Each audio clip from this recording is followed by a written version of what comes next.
Like peekaboo. Peekaboo. Man 1, Wild 0. Hello, I am Bear Grylls. I was an SAS trooper for 3 years in the British Special Forces. I've scaled Everest, and now I'm about to teach you how you can defeat the wild.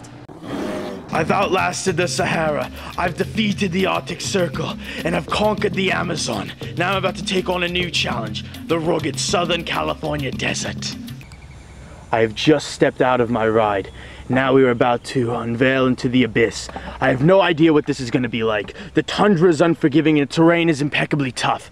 My body will have to take a toll for 1 week with no supplies, water, food, or supplies. As you can see, the California desert is harsh and unforgiving. You don't know what you're about to step on, and you do not know what you're about to embark upon. Look out for anything that might be in your way. Sandals are never a good idea. But as you can see, I'm trying to survive in a real-life situation. There were 7 strangers stranded in the California mountains with only sandals and wet t-shirts, but they survived. You want to know how? They walked through properly, staying low to the ground and listening for any sounds that could creep up on them. Looking through every bush's nutrition and watching out for every bug, as it could be a potential danger and threat to your life.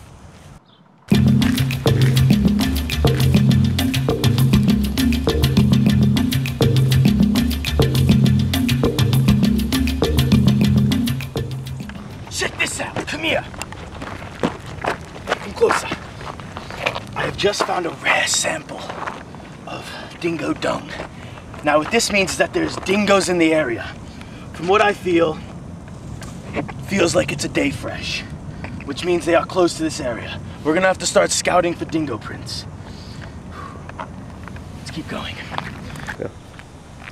Now in a habitat like this one, where I know dingoes are present, I'm gonna wanna stay on a steady watch with both my eyes, looking out at all regions for any dingo. But while I'm at it, I want to keep my facial region covered. As to the face, let's off a warning signal to the dingo that you're approaching, and they're a very territorial animal. What I'm going to do is I'm going to rip off my jacket, like so, and I'm going to tie it around my noggin, like this.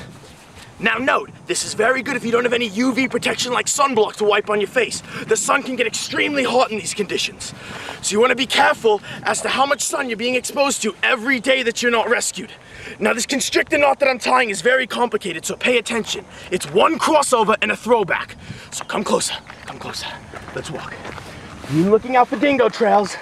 Stay low, shh, quiet down. I think I see a few dingo past that brush over there. We're gonna wanna stay real slow and real careful as we approach the animal, as they are very territorial and will, may I add, at warning, can attack at any time. Oh, dingo has spotted me! The dingo has spotted me! Now what you want to do in these situations is stay calm. Notice I'm keeping a low profile and low center to the ground. Now what the ancients do in this area is they look for anything to prod, poke, or prick the dingo. The dingo are more likely to recede if they notice that they're going to be attacked. So as I look around, I look for any objects, like this stick, and I try to fend off my enemy as they're approaching. Now brush back your constrictor knot and prepare for the dingo attack. Although these just might be baby dingoes, they will still make a good meal. Despite my ability to create fire, I can still settle down to a nice area and eat my dingo. Now Southern California, back in the days, were known to have the ocean come up many more miles from where it is now. Although it has receded, its scars are left forever. You can see the erosion grown through the ground like a permanent path. Now what I'm going to do is I'm going to use this erosion like a stairwell.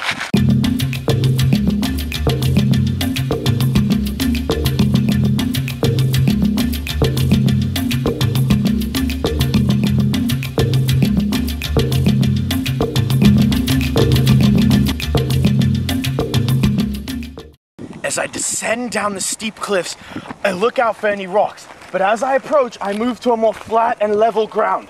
Now, as you can see, the rocks are more scattered around the ground. This is perfect condition for finding the California desert earthworm. Fiber and loads of protein.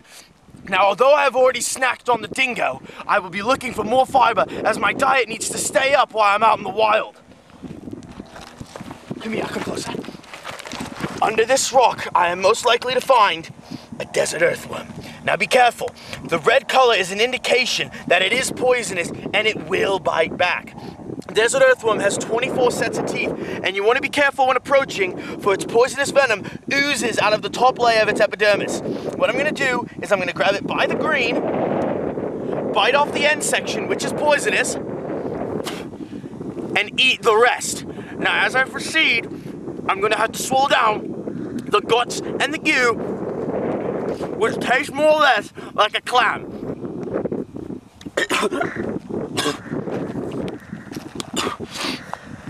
In the wild, anything can be a food source if you know what you're doing. So be careful, and if you take my tips into account, you too can survive and beat the wild.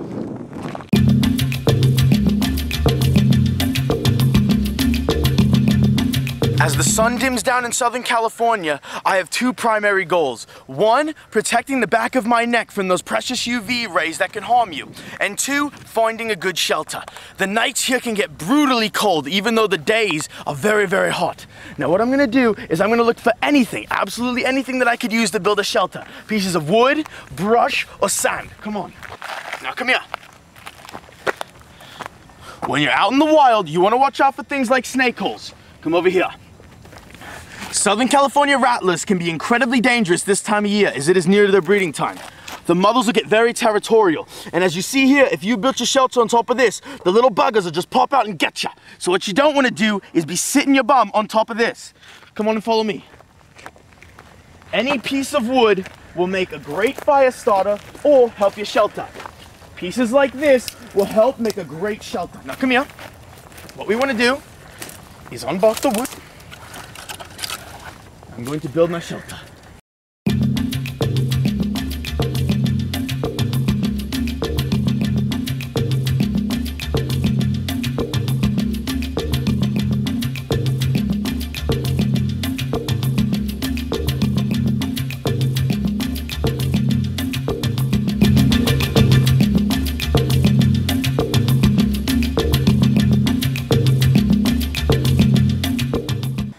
Now that my shelter is finished, I'm going to add the final touch.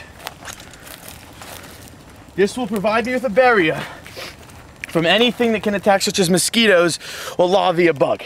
As nightfall nears, you may be curious as to why I'm not making a fire. The reason being, as an SAS trooper, I learned that in these Southern California deserts, building a fire at night can be the most likely mistake to an easy attack. Predators and other animals during the cold climate will come to your fire and look for warmth. In essence, they will find you. As I retire to my lair, I hope to know that I have taken all the precautions to prevent myself from a California desert bear attack. It's 3 o'clock in the bloody morning. My cameraman left me. I haven't gotten a wink of sleep all night. I've been too worried about the California wild bear. My heart's been pumping like crazy. As I said, these are prime conditions for the California wild bear. If I hear anything, absolutely anything, I'm gonna want to get out and run. What was that? What was that? Jesus. Oh, Jesus. Oh, Jesus.